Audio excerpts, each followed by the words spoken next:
Let's talk now about SpaceX, Tesla. You got a lot of lawsuits. You've got X.com. You got a lot going on. How do you relax?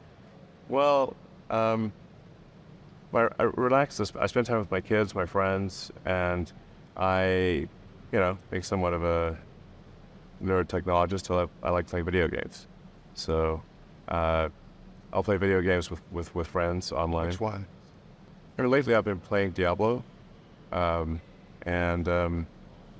I've played almost all the games over the years.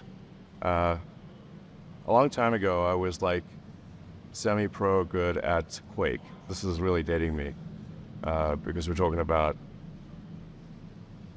like 125 years ago. I don't know video games. I just know that my great nephew loves Fortnite and some other stuff. He's always with the headphones and doing the thing. So that helps you relax, right? So yeah. And the nice thing is if you've got friends in different cities and they're playing the same game, you can both go online at the same time and play the game together, even though you're in different cities. Listen, I'm not asking you anything that anyone else hasn't asked you about your controversial stuff that you tweet. You post a lot of controversial stuff. Is that considered blowing off steam?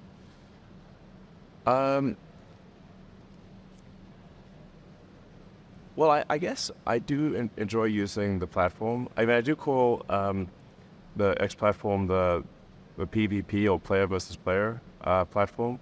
So in video games, there's player versus like environment, where you're not playing against other people, and then there's PvP, which is like hardcore. You're actually playing against other people, and but that's blowing off steam for you.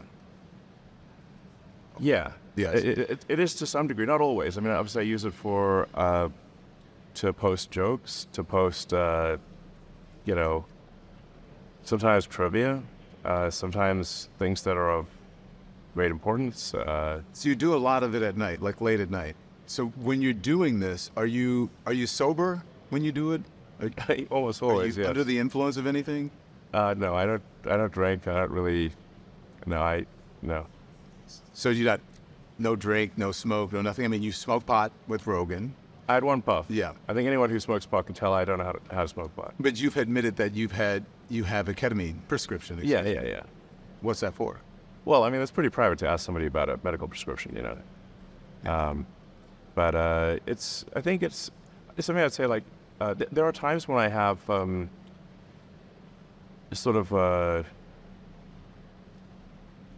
I don't know, like a negative chemical state in my brain, like depression, I guess, is or like depression that's not linked to any negative views, and then ketamine is helpful for getting one out of a negative frame of mind.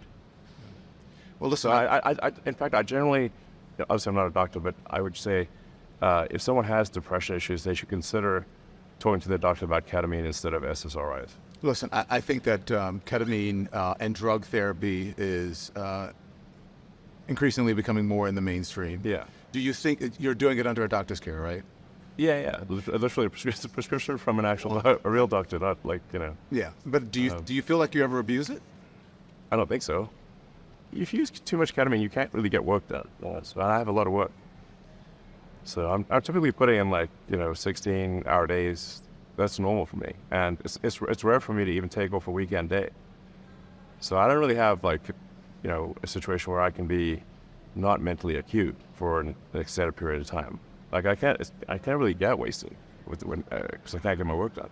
So how often do you take it? Well, it'd be like a small amount once every other week or something like that. But there's not on the bottle where it says take this dose this many times a week or whatever. If it's not a doctor's dose, and there are several weeks will go by where I don't use it. You don't use it. Yeah, I think it's just, like I said. I think what I find ketamine is if you like literally like a chemical state in your brain that you can't just think yourself out of, then ketamine is helpful for getting you out of a depressive mind state. You suffer from depression, or you have a depressive mind state? And I asked you as someone who has suffered from depression. I wouldn't say that I wouldn't say that I have like a case of like extended depression. It's just once in a while I get into a negative sort of chemical mind state. Once in a while, it's not a common thing, but once in a while it does happen. Where do you think that comes from? I think it's just genetic, basically. You think it's just genetic history? I think so. Yeah. I mean, some people are just wired to be happy all the time. Some are unfortunately wired to be sad a lot of the time. And in my case, I'm generally pretty positive and optimistic. But once in a while, I don't know what happens. There's some, like I said, I think it's just chemical tides in your brain once in a while. It's like a brain storm. Yeah.